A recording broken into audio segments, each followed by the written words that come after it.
Welcome back to What Arty Noobs with General Disturbance. This is the Hummel, the Tier 6 German SPG. This one's located on the the east spawn of Malinovka, and it's under the command of Shroumy of VLM-F.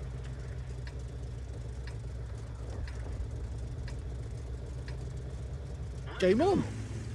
Well, we can see that Shroumy's actually opted to have the top gun on the Hummel, which most of the members of What Arty Noobs would actually know that that's the wrong gun. Yes, you shouldn't have the top gun, you should have the stock gun, because that's the same one as on the Gorilla. It's got a much better trajectory, it has a faster reload, it's got more shells, but this gun can fire over the entire range of the map. Okay, well, he fired a round in ahead of that AMX 1375, managed to wound him and stun him, and he's gone down. So at least that shell worked. Now, the problem with the Hummel, of course, is you only get 18 rounds if you use the top gun. And he's deciding, or opting rather, to stay sitting out in the field and fire from out here rather than actually go for cover. Rounds out. Oh, well, somebody hit the target. And I suspect it was actually the SU-14-1, because that shell appeared to get there before we did, and it got a direct hit, but it was a blind hit. So we'll have to wait and see how much damage was done and if it was him. Now, the Hummel, with the top gun, is capable of 600 alpha, penetrating 39mm of armor, and with a 29.82 second reload. Rounds out. He's backing up. Oh! Yeah, didn't back up enough. So yes, you can see 600 alpha as opposed to the 480 alpha you get from the Gorilla, the stock gun. Of course, the main difference with the Gorilla is you can get much more accurate shots, and the trajectory is much better, so you can get the shell over rocks, which of course you can't do so easily with the top gun. He's just spotted a Challenger who's out in the middle of the field and moving. Rounds out. Oh, well, that one worked. He got a hit for 166 from splash and then picked up the rest as stun assist afterwards. Yes, you can fire over the entire range of the map, but I'm afraid you're giving up an advantage, which is more shells, more shots, faster reloads, better trajectory, and, well, it's just altogether a better gun, the stock gun. But you see, they don't tell you that when you first take it out. And of course, the only other thing you think is that, oh, well, the stock gun can't fire as far as the top gun. That's true. But this is a much better artillery piece.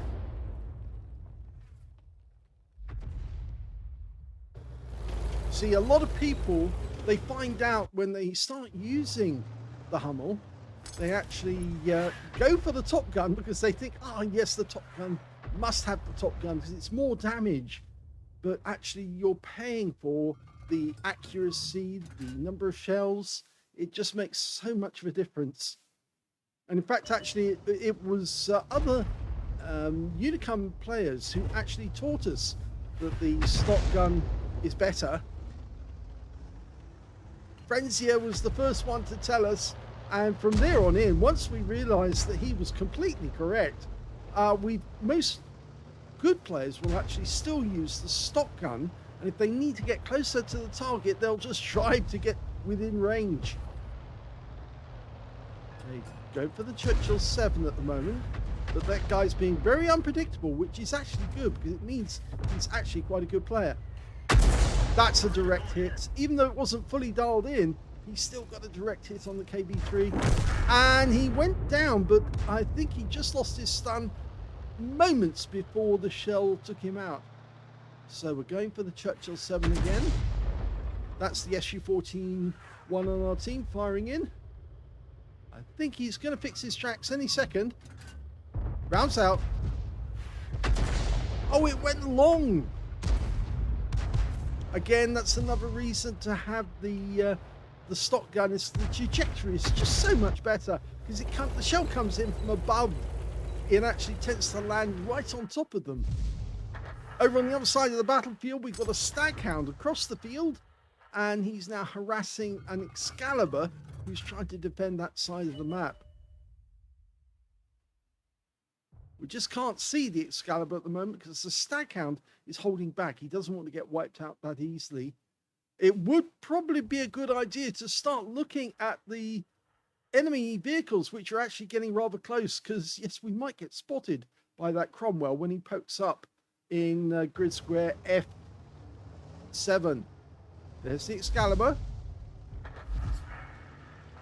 Rounds out. Oh, that was a good one. 550. I would say that potentially could be a low roll penetration, and the SU-14-1 finished him off. So it very much looks like we managed to get a nice shot off that guy, and now we've opened up the west side of the map.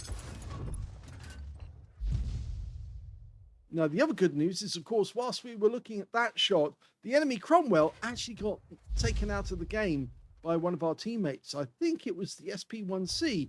From the position he was in, I think he was able to take care of the Cromwell because he decided to go to an open position. Let's go to T40, but we're looking for the Chi-Ri. Okay, that Skoda. He's probably going to be the other side of the rock. Yes, he is. Now, he needs to dial this one in fully. Not an accurate this howitzer with the... Oh, and he still got it. He still got it. I have to eat my words there because he definitely got him.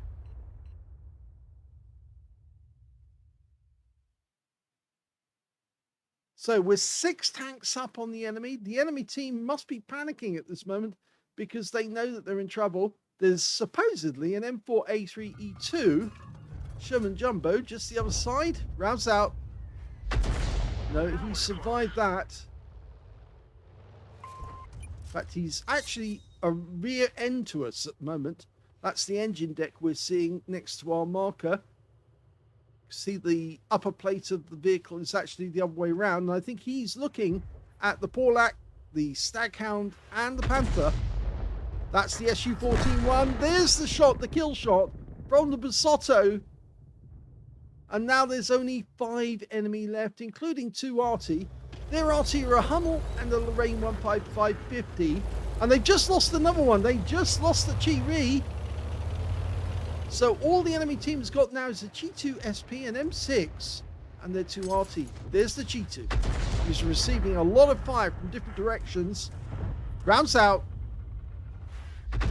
Went long, but the kill shot came in from the Staghound. And effectively, the enemy cap area is now in our possession, even though they're not capping. There's no need for them to cap. So, just the M6 and the 2 Arty. And there's the Lorraine.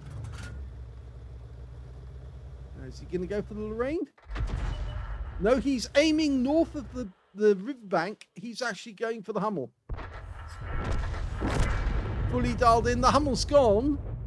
And there's only the M6 left.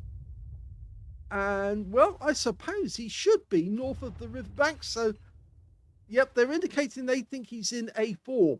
Probably because of the fire that's actually coming from him. We've got a whole bunch of tanks moving in behind him. So they'll probably spot him first. Yep, there he is. And in fact, he was north of the bank. Rounds out. Oh, he got a last hit just before the end. And there's the final shot. The SP-1C gets him.